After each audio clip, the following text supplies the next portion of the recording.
Chapter ये 11 है, इसका मैं आप लोगों को बता रहा हूँ कि मैंने आपको ये चैप्टर यहाँ तक बताया सिर्फ, ठीक है, क्योंकि आपका एक एमसीक्यू आना होता है बस यहाँ से, ठीक है ना, इस चैप्टर से, ठीक है ना, वो भी बाज़ औक़ात नहीं आता, ठीक है, तो वो भी क्योंकि चैप्टर 9 और 10 से एक एमसीक्यू तो जरूर आना होता है ना 10 से, ठीक है, और वो जो है क्या नाम है चैप्टर जे जो एरिथमिया वाला, उसमें तो एमसीक्यूज ही एमसीक्यूज हैं। तो यहाँ से आमतौर पे सिर्फ प्रैक्टिकल के अंदर वो पूछते हैं ये लीड कहाँ पे लगी और ये लीड ठीक कहाँ पे लगी, तो ये इसका आपके इस प्रॉफ से एमसीक्यू से कोई लिंक नहीं है। सिर्फ ये आपको इतना पता होना चाहिए लीड कहाँ से कौन सी लग रही है, चेस्ट लीड कितनी है, कहाँ पे लगती है, ठीक है, लिम लीड कितनी है और वो कहाँ कहाँ पे लगती है, मतलब वो उसका आपके वाइवा से लिंक है, ठीक है, वो बाद में होता रहेगा, ठीक है। मेन इसको आपने सिर्फ यहाँ तक पढ़ लेना बस, बस उसके अलावा आपको अगर आपको कुछ ज्यादा ही शौक हो तो फिर पढ़ लेना, बाकी बाकी सारा पढ़ने के बाद पढ़ना, ठीक है, यहाँ तक। और जो दरमियान में चैप्टर वेक्टर वाला उसको तो खोल के नहीं देखना, वो आपके सिलेबस में ही नहीं है, ठीक है, कोई वेक्टर शेक्टर आपके सिलेबस में नहीं है। तो ये सारी बातें असल में आप लोगों को पता है, ये डीपोलराइजेशन वगैरह, तो इसलिए मैंने इसको नहीं कराया। और जितने मैं आपको उधर से क्यूटी और पीआर इंटरवल से इंटरवल बता चुका हूँ, आप लोगों को सब बातें पता है। सिर्फ आप लोगों को जो मैंने बात बतानी है ना यहाँ से, वो ये है कि बेसिकली आप लोग ये देखें जो मैं आपको बता रहा हूँ कि क्यूआरएस कैसे, वो यहाँ पे बता रहा है कि वेव पॉजिटिव कैसे आती है और नेगेटिव कैसे आती है। अब बात को समझो, ये आपने इलेक्ट्रोड लगाया हुआ है ना, ठीक है, बेसिकली पॉजिटिव इलेक्ट्रोड जो है ये रीडिंग देता है, ठीक है, मतलब ठीक है ना, तो इसको समझो जरा। अब देखो, जब जब ये मसल इस जब आपका वो जो है इस हालत में है, अब ये कौन सा है, बाहर नेगेटिव अंदर पॉजिटिव, मतलब अंदर अब क्या होगी, डीपोलराइजेशन होगी ना, अंदर अंदर पॉजिटिव का क्या मतलब है, अंदर डीपोलराइजेशन हो गई, यानी कि ये हिस्सा अभी तक डीपोलराइजेशन में है और ये हिस्सा किस में है, ये रीपोलराइजेशन में है, रीपोलराइजेशन में। और रीपोलराइजेशन कह रहा हूँ ये पोलराइज स्टेट में है, ठीक है ना, मतलब ये अभी तक इसमें डीपोलराइजेशन अभी तक नहीं आई, ये अभी रेस्टिंग स्टेट में है, ये पोलराइज स्टेट में और ये डीपोलराइज हो गया। मतलब ये है कि ये पॉजिटिव, ये देखो ये पॉजिटिव में है और डीपोलराइजेशन की वेव इसकी तरफ आ रही है, तो ये अभी किस में है, ये किस में है, पॉजिटिव में है, तो इसलिए डीपोलराइजेशन की वेव पॉजिटिव आई, क्योंकि डीपोलराइजेशन इसकी तरफ जब आ रही होती है तब ये पॉजिटिव चार्ज पे पड़ा होता है, इसलिए पॉजिटिव रीडिंग देता है। हुन कोई पल्ले पई है, कुछ पल्ले पड़ी हो कि डीपोलराइजेशन की तरफ इसकी तरफ आए तो क्यों पॉजिटिव आता है, तो वो ये बात है, ठीक है। तो ये देखो डीपोलराइजेशन की वेव पॉजिटिव है।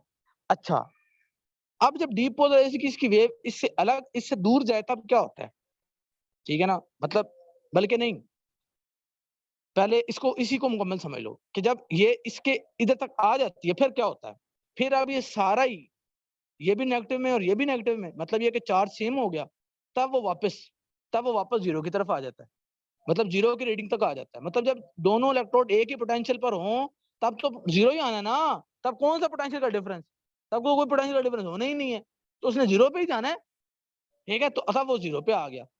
तो बस यहाँ से ये पॉइंट था क्लियर करने वाला कि चूंकि इसकी डीपोलर की इसकी तरफ आ रही है तो ये पॉजिटिव है। अब मैंने आपको यही तो बात समझाई थी पहले, बस यहाँ पे एक डायग्राम करके दिखा दी।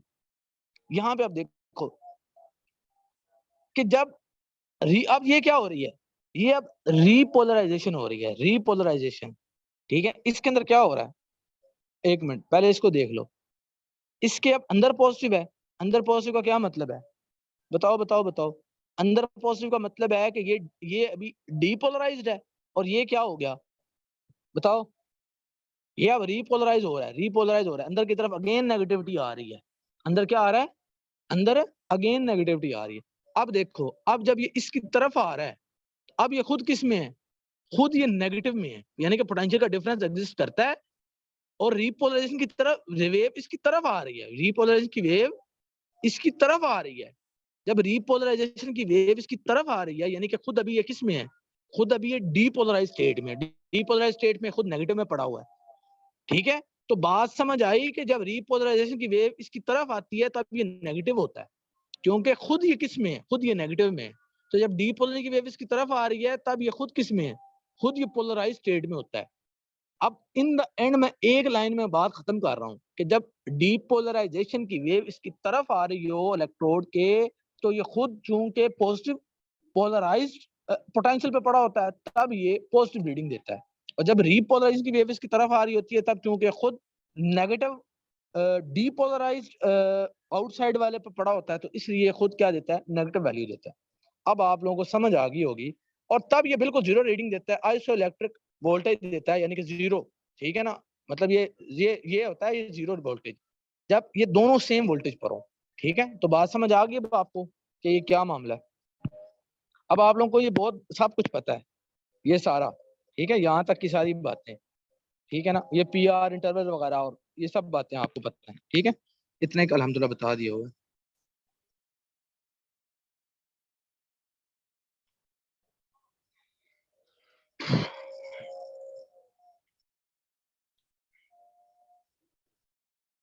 कसम से आज का बायोकेमिस्ट्री का लेक्चर बहुत मजे का था, लेकिन ना सिर्फ मेरा जो माइंड ऑफ हुआ ना, बंद हुआ, उस वजह से इतना लंबा हो गया लेक्चर। चलो जी, अब यहाँ से अब आप लोगों का आखिरी टॉपिक है, इंशाल्लाह 5 मिनट में हो जाएगा, लॉन्ग क्यूटी सिंड्रोम वाला। उसके बाद फिर मैं आपको सारी ECG बताता हूँ। और सारी ECG बताने के साथ ही आपकी फिजियोलॉजी 80%, जो 80 नंबर की है रिटर्न में, 90 में से वो डन हो जाएगी। और फिर इंशाल्लाह ताला फिर हम लोगों ने सिर्फ सर्कुलेशन के कुछ टॉपिक्स करने हैं, और फिर इंशाल्लाह सेकंड ईयर में मुलाकात होगी। ठीक है, थोड़ा राजी हो। बल्कि मैं, अच्छा चलो मेरी बात सुन लो प्लीज। आप लोगों में से कोई बच्चा है ऐसा जो मुझे फीडबैक फॉर्म बना दे? ठीक है, मुझे फीडबैक फॉर्म नहीं बनाना आता। ठीक है ना, तो एक फीडबैक वैसे फॉर्म हो जाता ना। लेकिन ये है कि लोगों ने आधे लेक्चर नहीं लिए, तो अब मैं वो काम भी नहीं कर सकता कि मैं फीडबैक फॉर्म लूँ और एटलीस्ट सबसे पूछूं तो सही कि यार।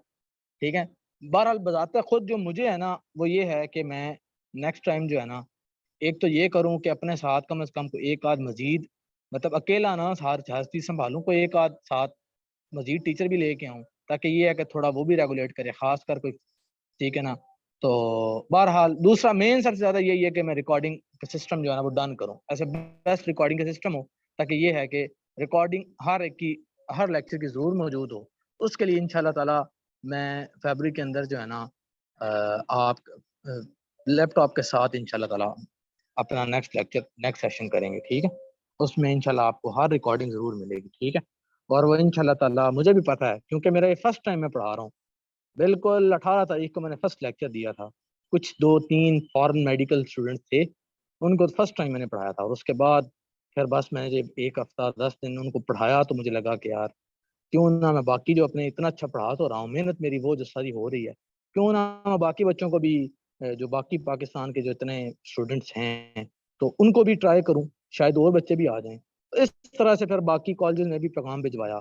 अब हालांकि मैंने इस दफ़ा कहीं पे भी खुद पैगाम नहीं भिजवाया, मतलब ये कि खुद किसी अपने किसी दोस्त या किसी को कहा हो कि यार ये शेयर कर दो, सिर्फ बच्चे खुद ही आते गए। और जनाबे वाला वो बच्चे जो थे वो फिर आगे आगे खुद अपने कॉलेजेस में, उनको मैंने कहा कि आप काइंडली शेयर कर दें, ये कर दें, तो बच्चों ने खुद ही शेयर किया, खुद ही बच्चे आए। और जनाबे वाला जो है ना, वो यानी कि जो कुछ भी हुआ, बस ये था कि बच्चे आ रहे थे और मैं उनसे बात करता गया कि हाँ जी ऐसे ऐसे ऐसे। ठीक है, तो इंशाल्लाह, लेकिन नेक्स्ट ईयर इंशाल्लाह मेरी कोशिश होगी कि मैं हर कॉलेज में जो है ना एक प्रॉपर वे के हर कॉलेज में भिजवाऊँ। अब इस साल ऑलमोस्ट ज्यादातर 70% सारे फातिमा जना और RMU के स्टूडेंट्स हैं। ठीक है ना, बाकी कॉलेज के थोड़े से बच्चे हैं, तो मेरी इंशाल्लाह कोशिश होगी कि सारे कॉलेज के बच्चे हों। ठीक है, बच्चे जितने भी आए खैर है, मैं इंशाल्लाह ताला अपना इससे भी बेस्ट दूंगा, क्योंकि ये फर्स्ट एक था। तो इंशाल्लाह आगे जो है ना, और फिर एक और चीज मैं ऐसे ही बैठा बैठा सोच रहा था कि ना मैं इंशाल्लाह सेकंड ईयर पढ़ाऊंगा ना, तब इस तरह से पढ़ानी है कि फर्स्ट ईयर की चीजों को रिलेट करके ना, मतलब बहुत सी बातें ऐसी आ रही होती हैं जो खासकर सबसे ज्यादा मजा तब आता है जब आप सेकंड ईयर का मेटाबॉलिज्म पढ़ रहे होते हो, इधर से कार्ब, लिपिड, प्रोटीन, और उधर से जब आप एंडोक्राइनोलॉजी पढ़ रहे होते हो, क्योंकि हार्मोन्स आके वो काम करा रहे होते हैं ना। मतलब फिजियो में जब आप एंडो पढ़ रहे होते हो और उधर से आप मेटाबॉलिज्म पढ़ रहे होते हो, रिलेट करने का वो मजा आता है, ओए होए। ठीक है, इतनी बातें वो रिलेट करके बंदा पढ़ता है, इतना वो कॉन्सेप्ट और चीजें क्लियर हो रही होती हैं। फिर कोई अगर बंदा फर्स्ट ईयर के साथ भी उसको रिलेट करे, फर्स्ट ईयर की जो चीजें हैं उनके साथ मजीद रिलेट करके पढ़े, तो वो बंदे का ना कॉन्सेप्ट जो है ना वो मजीद हैवी हो जाता है। अब आप लोगों को जैसे मैं पढ़ा रहा होता हूँ, तो अक्सर इतनी चीजें होती हैं जो वो सेकंड ईयर के अंदर हैं और आप लोग पढ़ रहे हो। हाँ, इसी तरह सेकंड ईयर जब पढ़ रहे हो, इतनी चीजें वो होती हैं जो फर्स्ट ईयर के अंदर मैंने पढ़ी होती हैं। वो फिर बंदे का ना बड़ा एक कॉन्सेप्ट बनता है बंदे को ना। ठीक है ना, तो इंशाल्लाह ताला वो भी करना है। और थोड़ा उससे भी ज्यादा इस दफा तो ये था कि, और हाँ एक और चीज, छुट्टियों में इंशाल्लाह, छुट्टी का पहला दिन ही जैसे ही होना ना गर्मियों की छुट्टियों का, उस टाइम भी हमने अपना सेशन जरूर करना है। और छुट्टी में हमने ज्यादा पढ़ा करना है, वैसे ये है कि हमने बहुत स्लो स्लो पढ़ना है, ठीक है ना। मतलब ये है कि वो सेशन जो कि हमने साल के शुरू में ही स्टार्ट कर देना है, इसलिए वो उसमें हमने सुकून से जरा चलना है, 2 3 3.5 महीने लगाने हैं अपने पूरे कोर्स पे, ठीक है। तो इंशाल्लाह ताला ना, इससे इंशाल्लाह मेरी कोशिश होगी कि मैं इससे भी बेस्ट कराऊं, ठीक है। अच्छा, अब बस ये एक रह गया आप लोगों का लॉन्ग क्यूटी सिंड्रोम। इसके अंदर होता ही है कि आपका जो है ना रीपोलराइजेशन जो होती है ना वो प्रोलॉन्ग्ड हो जाती है। जब आपकी रीपोलराइजेशन प्रोलॉन्ग्ड होगी, लॉन्ग क्यूटी सिंड्रोम, देखो देखो मेरी बात सुनो, ईसीजी है ना, ईसीजी की पी वेव के बाद क्यूआरएस कॉम्प्लेक्स, उसके बाद टी वेव। तो क्यूटी इंटरवल क्या होता था कि क्यूआरएस कॉम्प्लेक्स और टी वेव तक, टी वेव के खत्म होने तक से, क्यू वेव से शुरू करके यानी कि क्यूआरएस कॉम्प्लेक्स और टी वेव का खत्म होने तक ये क्यूटी इंटरवल था। अब अगर आपकी रिपोलराइजेशन डिले हो जाए, मैं लफ्ज बोल रहा हूँ डिले, डिले मतलब ये कि रिपोल आ नहीं रही किसी वजह से, रिपोल आ ही नहीं रही, ठीक है, हो ही नहीं रही, तो डिले अगर वो हो जाए तो, या फिर प्रोलॉन्ग्ड हो जाए तो क्यूटी, ठीक है, या फिर आपकी डीपोलराइजेशन प्रोलॉन्ग्ड हो जाए। बात समझ आ रही है? यानी कि वो इंटरवल तो प्रोलॉन्ग हो जाएगा ना, ठीक है। तो उसको हम कहते हैं लॉन्ग क्यूटी सिंड्रोम। बात समझ आ गई कि आपका क्यूटी इंटरवल जो होता है ना वो प्रोलॉन्ग्ड हो जाता है, ठीक है। अच्छा, अब इसकी ना जरा बातें कुछ सुनते जाओ, ठीक है। ये देखो, जब आपका, वो कहता है जब आपका क्यूटी इंटरवल लंबा होता है ना, मसलन आप देखो ये रीपोल होनी थी, अगर सपोज ये मतलब उसने नॉर्मल बनाई है, हार्ट के अंदर ऐसे ही होता है ना कि प्लेट्यू होता है, फिर प्लेट्यू के बाद क्या होता है आपकी रिपोलेशन होती है। अगर आपकी अगर आपकी ये जो है, ठीक है ना, आपकी रिपोलेशन मजीद प्रोलॉन्ग हो जाए तो क्या होता है, प्रीमेच्योर कॉन्ट्रैक्शन हो जाती है, प्रीमेच्योर डिपोलराइजेशन होना शुरू हो जाती है। अब ठीक है ना, बात समझ आई कि वो प्रीमेच्योर डिपोलराइजेशन, मतलब ये देखो ये प्रीमेच्योर शुरू हो गई है, ठीक है। वो कहता है यार ये क्या अजीब है, ये डिपोलराइजेशन कर नहीं रहा, एक और स्टिमुलस तो आता है ना, स्टिमुलस तो आना है ना पीछे से, पीछे स्टिमुलस आता है, वो और मजीद क्या करा देता है, एक प्रीमेच्योर कॉन्ट्रैक्शन करा देता है, प्रीमेच्योर डिपोलराइजेशन करा देता है। मतलब अभी तक कंप्लीट वो डिपोलराइजेशन नहीं हुई, कंप्लीट डिपोलराइजेशन नहीं हुई, अभी तक वो कंप्लीट नहीं हुआ, और उसने क्या कर दिया, उसने अगली एक प्रीमेच्योर वो कॉन्ट्रैक्शन करा दिया, प्रीमेच्योर डिपोलराइजेशन करा दिया, देख रहे हो, ठीक है। बाज औकात तो ये एक आध होती है, और बाज औकात क्या हो जाता है, ये रेपिटेटिव ही शुरू हो जाती है कि वो रिपोर्ट हो नहीं रही थी, देखो रिपोर्ट तो हो नहीं रही, प्लेट्यू से ही डायरेक्ट ही वो आगे एक दफा फिर करती जा रही है, प्रीमेच्योर ही वो काम ही शुरू ही हो गया, ठीक है। तो बाज औकात ये रेपिटेटिव होने लग जाती है, ठीक है।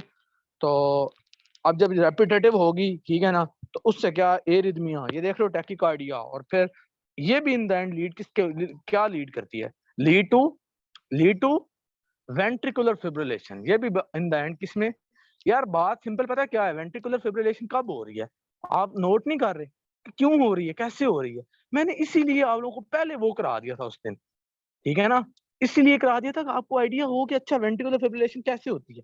उसमें भी तो एक सर्कस शुरू हो गया था, और बार बार कॉन्ट्रैक्शन हो ही जा रही है, हो ही जा रही है, हो ही जा रही है, हो ही जा रही है, और ठीक है ना, और जनाबे वाला समझ आ गई बात। तो ये ऐसे हो रहा है, बात समझ आई, अगर वो आपका एक एरिथमिया शुरू ही हो गया, ठीक है। अच्छा, तो इसके अंदर अब क्या मामला क्या होता है, पहले ये प्रीमेच्योर बीट आई, प्रीमेच्योर बीट के बाद एक पास आया, ठीक है, पास पास आता है। अब ये पास की वजह क्या है, पास की वजह वही है जो कंपनसेटरी पास में नहीं है, कि प्रीमेच्योर जब बीट आएगी, ठीक है, तो उससे क्या होता है, ठीक है ना, जब एक प्रीमेच्योर बीट आती है ना, तो उससे ये होता है कि आपका जो है ना वो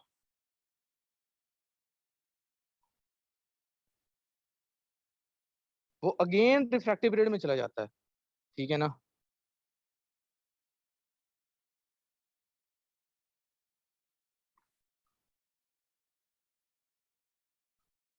ये देखें, आपका क्या हुआ कि आपकी प्रीमेच्योर बीट आई ना, तो प्रीमेच्योर बीट के बाद क्या होता है, एक पाज आता है, ठीक है, पाज आया, उसके बाद फिर एक अनदर प्रीमेच्योर बीट आई, और फिर प्रीमेच्योर बीट के बाद क्या हुआ, ये देखो लॉन्ग क्यूटी आया, यही काम यहाँ पे अगेन हुआ, लॉन्ग क्यूटी आया, लॉन्ग क्यूटी के बाद ये शुरू हो गए, प्रीमेच्योर कॉन्ट्रैक्शन शुरू हो गई, प्रीमेच्योर कॉन्ट्रैक्शन रेपिटेटिव होती गई, और इवन एरिथमिया, बाज औकात टैकीकार्डिया होता है, बाज औकात वो tachycardia lead to ventricular fibrillation. ठीक है, एक फिब्रिलेशन शुरू हो जाती है। फिब्रिलेशन क्या है? Circus movement. ठीक है, इंपल्स खत्म नहीं हो रही, डाई आउट नहीं हो रही, रेपिटेटिवली डिस्चार्ज, रेपिटेटिवली वो री एंट्री कर रही है, सर्कस मूवमेंट कर रही है। ठीक है, उसके अंदर जनाबे वाला ब्लॉक्स बनने लग गए हैं, कुछ एरियाज पैचेस बनने शुरू हो गए हैं, कुछ एरियाज जो होते हैं वो रिपोलराइज होते हैं, कुछ एरिया डीपोलराइज होते हैं। ठीक है, तो वो उससे क्या वो काम शुरू हो गया, और अगेन अगेन इंपल्स जो है अगेन अगेन अगेन अगेन वो री एंट्री करके उसने क्या कर दिया, वेंट्रिकुलर फिब्रिलेशन कर दिया। तो अब आपको बस इतनी सी बात आप लोगों ने क्लियर करनी है कि क्या होता क्या है कि आपका डीपोलराइजेशन जो है वो डिले होने से आपका आपकी प्रीमेच्योर कॉन्ट्रैक्शंस जो होती हैं that lead into ventricular fibrillation. बस इतनी सी बात है। ठीक है, अच्छा जी, अब वो कहता है कि ये फिब्रिलेशन जो होती है लॉन्ग क्यूटी, इसकी रीजन दो हो सकती हैं, एक्वायर्ड भी हो सकती हैं, और मतलब ये जो लॉन्ग क्यूटी हो रहा है, ठीक है ना, ये जो मैंने कहा ये रीपोलराइजेशन का डिसऑर्डर है ना, कि रीपोलराइजेशन डिले हो रही है, तो इसके कॉन्जेनिटल भी हो सकते हैं कॉजेस और एक्वायर्ड भी हो सकते हैं। ठीक है, तो कॉन्जेनिटल इसकी जो फॉर्म्स हैं वो क्या हैं? कॉन्जेनिटल फॉर्म्स के अंदर ये होता है कि वो सोडियम और पोटाशियम जीन्स के अंदर चैनल के जो जीन्स हैं, अब आपको पता है सारा ये डीपोलराइजेशन कैसे हो रहा है, आयंस के जरिए, चैनल्स के जरिए, वो तो हम सारी कहानी हमें पता है। ठीक है, यहाँ पे सिर्फ हम एक बात को पढ़ रहे हैं कि अच्छा यार रिपोलराइजेशन डिले हो गई है, उससे ये हो रहा है कि प्रीमेच्योर कॉन्ट्रैक्शंस हो रही हैं। ठीक है, और जनाबे वाला बाज औकात प्रीमेच्योर कॉन्ट्रैक्शन रेपिटेटिव हो के एरिथमिया काज करती हैं, और दैट में लीड इनटू वेंट्रिकुलर फिब्रिलेशन। ठीक है, इतनी सी बात है। ठीक है जी, तो वो कहता है कि अगर आपके हो सकता है आपके जीन्स में कंजेनिटली मसला हो, आपके जीन चैनल्स ही आपके नहीं ठीक, जब चैनल्स ही नहीं ठीक, सारा काम तो वो डीपोलराइजेशन का सारा काम कैसे होना था, चैनल्स के जरिए होना था, तो हो सकता है कंजेनिटली मसला हो। ठीक है, तो बाज़ औक़ात वो क्या होता है, एक्वायर्ड मसला होता है, उसमें क्या होता है, उसमें आपके इलेक्ट्रोलाइट की डिस्टर्बेंस हुई होती है। ठीक है, और बाज़ औक़ात क्या होता है, आप एक्सेस एंटी एरिथमिक ड्रग्स ले रहे होते हो। ठीक है ना, आप ड्रग्स एरिथमिक जो ड्रग्स है वो ज्यादा ले रहे हो, वो उसकी एक्सेस ले रहे हो, जैसा कि आप कोनिडीन वगैरह, some एंटीबायोटिक्स, फ्लोरोक्विनोन्स और इथ्रोमाइसिन, ये क्या करती हैं, क्यूटी इंटरवल को प्रोलॉन्ग कर देती हैं। क्या करती हैं? क्यूटी इंटरवल को, मतलब बाज़ औक़ात हो सकता है, देखो 3 बातें उसने की हैं, कंजेनिटल हो सकता है, ठीक है, उसमें हो सकता है आपके जीन्स के जो चैनल्स हैं उनमें म्यूटेशंस हो। ठीक है, आपके चैनल ही खराब है, सोडियम पोटेशियम चैनल्स, चैनल क्या है, प्रोटीन है ना, तो जीन में मसला है तो वो ही खराब है। हो सकता है ये कंजेनिटल हो, वो एक्वायर्ड हो। एक्वायर्ड कैसे हो सकती है? एक्वायर्ड हो सकता है कि आपका कोई इलेक्ट्रोलाइट का इम्बैलेंस चल रहा है। ठीक है, आयंस की मूवमेंट की वजह, सारे आयंस तो होते हैं जिनकी वजह से वो हो रहा होता है। ठीक है, तो फिर ये कि हो सकता है आप कुछ इस तरह के ड्रग्स ले रहे हो जिनकी वजह से मसला हो रहा है। ठीक है ना, तो 3 बातें होगी। फिर वो कहता है कुछ लोग तो इसमें कोई इतने मेजर सिम्टम नहीं शो करते, लेकिन बाकी कुछ लोग हो सकता है वो फेंटिंग हो उनके अंदर, और उनके अंदर वेंट्रिकुलर एरिथमिया हो। ठीक है ना, अब ये बात को समझो जरा कि फेंटिंग कैसे होगी, एग्जिबिट फेंटिंग कैसे होगी, बताओ बताओ बताओ। ऑब्वियसली यार, अभी आप लोग देख तो रहे हैं कि वो क्या हो रहा है। ठीक है ना, कि अगर आपका क्यूटी इंटरवल ज्यादा देर तक प्रोलॉन्ग हो जाता है, ठीक है ना, अगर देखो, ठीक है ना, एंड वेंट्रिकुलर पहले तो बात ये वेंट्रिकुलर एरिथमिया के अंदर ही मैंने आप लोगों को बताया, वेंट्रिकुलर एरिथमिया के अंदर ही कि उसके अंदर फेंटिंग होती है, क्योंकि सही तरह से वेंट्रिकल पंपिंग नहीं कर रही होती। ऐसे ही है ना, सही तरह से वेंट्रिकल जब पंप ही नहीं करेगी तो क्या उस बंदे को जब ब्लड ही सही तरह से नहीं जाना, वेंट्रिकल ने जब सही तरह से पंपिंग ही नहीं करनी, तो उससे फेंटिंग हो जानी। ठीक है, बात समझ आई? कि सही तरह से जब वो वेंट्रिकुलर की पंपिंग और कॉन्ट्रैक्शन ही सही से नहीं हो रही तो फेंटिंग तो होनी है। फिर ये है कि ये सिम्टम मजीद प्रेसिपिटेट होते हैं एक्सरसाइज से और इंटेंस इमोशन से। ठीक है, सही हो गया। बाकी इसकी ट्रीटमेंट क्या है? ट्रीटमेंट इसकी जो है ना वो एक्यूट लॉन्ग क्यूटी इंटरवल के लिए मैग्नीशियम सल्फेट, और उसका नाम क्या है, और ड्रग्स कौन सी, बीटा एड्रीनर्जिक ब्लॉकर्स या फिर सर्जिकल इम्प्लांटेशन ऑफ डिफिब्रिलेटर। अब आपको डिफिब्रिलेटर का पता है कि उसके अंदर क्या होना है कि आपने 1000 वोल्ट का जो करंट होना है वो आपने कुछ मिली वोल्ट्स के कुछ मिली सेकंड्स के लिए आपने देना है, ठीक है, थाउजेंड ऑफ सेकंड के लिए, ठीक है, जिससे ये होगा कि सारे का सारा हार्ट एक इकट्ठा ही डीपोलराइजेशन रिफ्रैक्टिव पीरियड में चला जाएगा, ठीक है। तो सही हो गया। मतलब अगर अगर ये लीड करता है किसके लिए, अगर ये लीड करता है ये लॉन्ग क्यूटी आगे से वेंट्रिकुलर एरिथमिया की तरफ, तो फिर हम ये डिफिब्रिलेटर देंगे, या फिर आप उसको ड्रग्स दोगे जैसा कि बीटा एड्रेनर्जिक ब्लॉकर्स, ठीक है, एंटी रिदमिक ड्रग्स दोगे। तो इसमें आप लोगों ने याद रखना है कि इसकी एंटी रिदमिक ड्रग्स उसकी वजह भी हो सकती हैं, कुछ एंटी रिदमिक ड्रग्स ये वाली, एरिथ्रोमाइसिन वगैरह, ठीक है, और ये फ्लोरोक्विनोज और क्विनिडीन वगैरह वजह भी हो सकती हैं और ट्रीटमेंट के अंदर भी हैं, ठीक है। तो ये हो गया जी आपका ये वाला टॉपिक भी, ठीक है।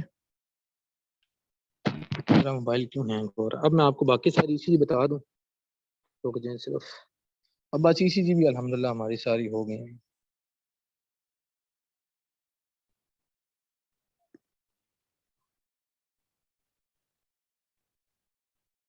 और वहां से वो भी आपको क्लियर हो गया ना कि वो जो मैंने आपको बताया चैप्टर 12 से, डीपोलराइजेशन और रीपोलराइजेशन वाला पॉइंट। अच्छा जी, यहाँ से मैं आप लोगों को बता रहा था, तो इसके अंदर मैंने आपको बताया कि जैसे जैसे आप रिस्पायरेशन तेज करते हैं, यानी कि इंस्पिरेशन करते हैं जोर से, यहाँ से अब आप ब्रीथिंग आराम से कर रहे हैं तो हार्ट रेट पे फर्क नहीं पड़ रहा। लेकिन जब आप डीप इंस्पिरेशन करेंगे, तब इंस्पिरेशन के दौरान आपको पता सिग्नल्स आते हैं, ठीक है ना, कहाँ से आता है, मेडुल्ला के अंदर जो रेस्पिरेटरी सेंटर है, तो साथ ही आपके मेडुल्ला के अंदर वैसोमोटर सेंटर भी पड़ा हुआ है जिसने आपका हार्ट रेट कंट्रोल करना है।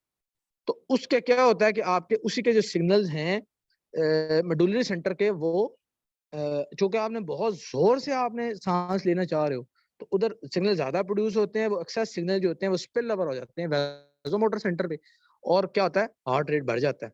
इस वजह से आप देख रहे हो कि ये क्या कब हो रहा है, हार्ट रेट ज्यादा सारा बढ़ रहा है, ज्यादा सारा कम हो रहा है, ठीक है। और एक्सपायरेशन के दौरान फिर हार्ट रेट कम होता है, फिर इंस्पिरेशन का ज्यादा होता है, ज्यादा होता है, कम होता है, ठीक है। यहाँ से आपको ये क्लियर हो गया। अच्छा जी, एसए नोड के ब्लॉकेज के अंदर आपने याद रखना है कि पी वेव नहीं होगी, और क्यूआरएस कॉम्प्लेक्स जो होगा वो थोड़ा स्लो चलेगा, क्योंकि अब आपका वो प्रकंजी जो है वो आपका ऑलमोस्ट मतलब आपका अब एसए नोड वाला रिदम नहीं है, 72 वाला रिदम नहीं है, कोई ना कोई और कोई रिदम बनेगा, हो सकता है प्रकंजी वाला बने, हो सकता है कोई भी बने, ठीक है।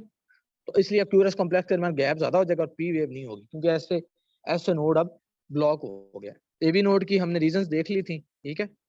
फिर इसकी हमने ब्लॉक देखे थे। ब्लॉक 3 के अंदर ये हुआ था कि आपने कंप्लीट एवी नोड को ब्लॉक कर दिया था, जिससे ये हुआ था कि एस ए नोड अपना कॉन्ट्रैक्ट कर रहा है अपने बीट पे, एस ए नोड की वजह से एट्री अपना कॉन्ट्रैक्ट कर रहा है, क्योंकि आपने एवी नोड को ब्लॉक किया है। इम्पल्स एस ए नोड से एवी में आती है, फिर एवी से परकंजी में जाती है वेंट्रिकल में, चलो ठीक है ना। तो जब आपने कंप्लीट ही ब्लॉक कर दिया एवी नोड को, तो अब इम्पल्स एस ए नोड से एवी नोड और फिर आगे वेंट्रिकल में नहीं जा सकती। तो क्या होता है कि आपका एस ए नोड अपनी अलग से करता है, ठीक है ना, अपने एट्रिया को कॉन्ट्रैक्ट कर रहा होता है, उसका अलग घर बन जाता है, जबकि नीचे वेंट्रिकल के अंदर अपना अलग एक्टोपिक पेसमेकर बन जाता है, और वो अपना अलग अलग कॉन्ट्रैक्ट कर रहा होता है, यानी कि वो अलग ये अलग, totally independent of each other. ये देख रहे हो, एस ए नोड अपना कर रहा है, एवी नोड अपना कर रहा है, ठीक है ना। तो complete atrio ventricular block complete, इसमें क्या हो रहा है, इसमें एट्रिया ये ज्यादा पी ज्यादा क्यों है, क्योंकि उसका रिदम ज्यादा होता है एस ए नोड का, जबकि जो परकंजी है उसका रिदम तो बहुत कम होता है भाई। एस ए नोड का वो किधर 60 से 80 होता है, परकंजी का किधर 15 से 40 होता है। तो इसलिए वो अपना कर रहा है, ये अपना कर रहा है, ठीक है। तो बाकी स्ट्रोक्स एटम का आपको पता है, ठीक है। मैं फिलहाल इसी चीज का बता रहा हूँ। सेकंड डिग्री और फर्स्ट डिग्री का क्या होता है। फर्स्ट डिग्री में ये होता है कि आपका बी नोड कंप्लीट ब्लॉक नहीं है, थोड़ा सा इनकम्प्लीट ब्लॉक है। इसके अंदर अब क्या होता है कि अब इनकम्प्लीट ब्लॉक है ना, तो अब इम्पल्स को एस ए नोड से वेंट्रिकल में जाने में, देखो पी आर इंटरवल है ना, इसका मतलब क्या है, या पी क्यू इंटरवल कह लो इसको, क्योंकि P wave Q R S और फिर आगे कौन सी, फिर आगे T wave, P wave Q R S और फिर आगे टी वेव, ठीक है।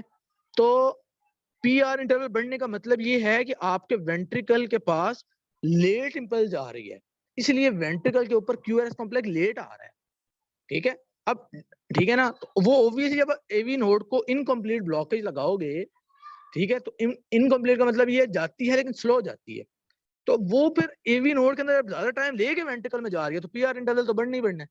तो यही हो रहा है यहाँ पे। लेकिन ये है कि इनकम्प्लीट इस फर्स्ट डिग्री वाले के अंदर ड्रॉप बीट नहीं होती, मतलब ये कि पीआर इंटरवल तो बढ़ता है, ये बढ़ा हुआ है, देख रहे हो, ज्यादा इंटरवल है ना, ज्यादा इंटरवल है, नॉर्मल से ज्यादा है, लेकिन ये है कि बीट ड्रॉप नहीं होती इसमें। जबकि सेकंड डिग्री वाले के अंदर ये होता है कि उसके अंदर अब आपने थोड़ा ज्यादा ब्लॉक लगा दिया है, मतलब अब ब्लॉक पहले की निस्बत ज्यादा है, इसके अंदर भी वो पीआर इंटरवल बढ़ता है। ऑब्वियसली अभी भी तो ब्लॉक ज्यादा ही है, लेकिन इसके अंदर ड्रॉप बीट होती है। अब अगर तो वो ड्रॉप बीट का जो है ना इस तरह से हो, पीआर इंटरवल बढ़ता जा रहा है, नेक्स्ट बीट के अंदर फिर पीआर इंटरवल और ज्यादा बढ़ा, फिर और ज्यादा बढ़ा, और फिर इन द एंड दरमियान में से कोई क्यूआरएस कॉम्प्लेक्स एब्सेंट है, इसको हम कहेंगे type 1 second degree of block. ठीक है ना, इसका क्या नाम है, हमने ये इसका नाम भी याद रखना, ठीक है ना, वेन की बैच पीरियोडिसिटी। ठीक है, जबकि अगर तो वो फिक्स नंबर से आए ना कि मतलब इतने पी वेव आएंगे तो फिर इतने क्यूआरएस कॉम्प्लेक्स आएंगे, तो वो फिर क्या होगा, वो सेकंड डिग्री ब्लॉक होगा। ये अब यहाँ पे देखो, ठीक है ना, इसके अंदर अब क्या है, ठीक है ना, सेकंड डिग्री ब्लॉक, ये देखो ये ड्रॉप बीट है, ठीक है ना, कि इतने इसके अंदर यानी कि एक फिक्स हो जाता है उसके अंदर ना, ठीक है, इसके अंदर मतलब एक फिक्स रेशियो आती है। यही फिक्स रेशियो हमने एक और जगह पे पढ़ी थी, कहाँ पे पढ़ी थी, एट्रियल फ्लटर के अंदर, कि वहां पर भी एक फिक्स रेट आता है, वहां पर भी एक फिक्स रेशियो आती है। ठीक है ना, ये देख रहे हो 2:1, भाई मतलब 2 पी वेव होंगी तो फिर एक क्यूआरएस कॉम्प्लेक्स जाएगा, क्योंकि एवी नोड ब्लॉक है।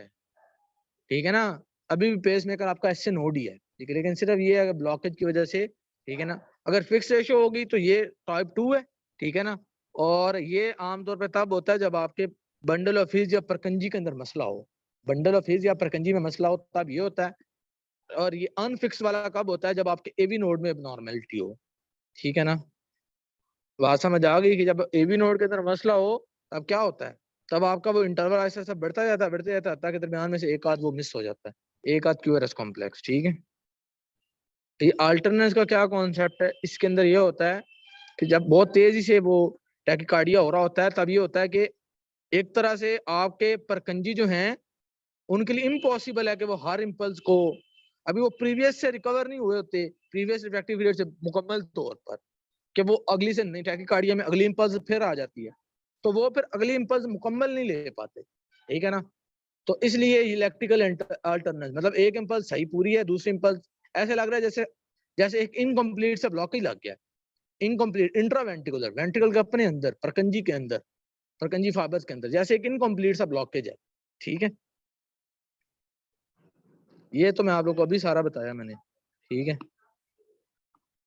वेंट्रिकुलर फिब्रिलेशन का सारा टॉपिक मैंने आप लोग को कल बताया है कि इसके अंदर क्या होता है कि वेवी जो है ना वो बन जाते हैं। ठीक है, बिल्कुल लो पोटेंशियल वाले और बिल्कुल हाई फ्रीक्वेंसी के। ठीक है, और एट्रियल फ्लटर और ये सारी चीजें मैंने आप लोग को बिल्कुल अभी कल बताई हैं। ठीक है, इसके लिए जरूरत नहीं है रिवाइज कराने की। ठीक है,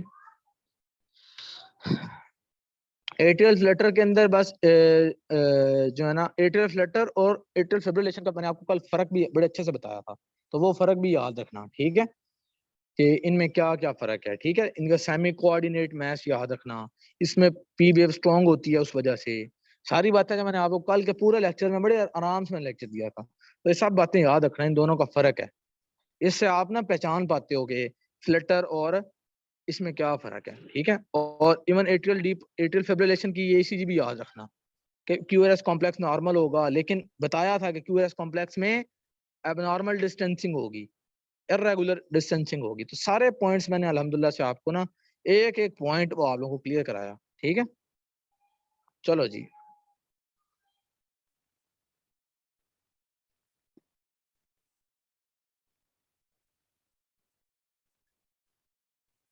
चलें जी, खुश रहें।